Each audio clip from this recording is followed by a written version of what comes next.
Africa Content TV.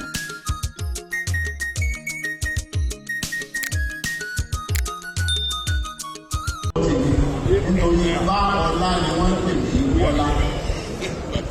Tinubu yóò mo lè spẹ́ẹ̀lẹ̀ mo lè tu. Bẹ́ẹ̀ náà lọ ẹ lè tu Adéwálé. Ìmọ̀ tí ń ṣèwọ ọmọ Yorùbá tó fẹ́ ṣe má yọ máa lè.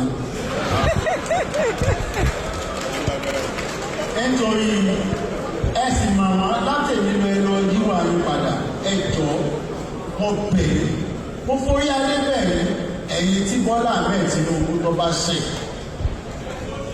ẹ̀yin tó bá ṣẹ̀ ẹ forí kì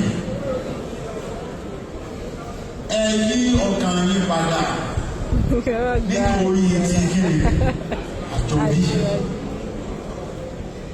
wọ́n jọ bí alẹ́ o àjọbí tí wọ́n jọ bí a nílẹ̀ bàbá Odùduwà. Ẹ jẹ́ ká wo eléyìí ẹ jẹ́ àwọn tọ́lọ́ ká sì wo tàjọbí àdàbí ni yóò jà yìí o àdàbí tí wọ́n bá lọ jà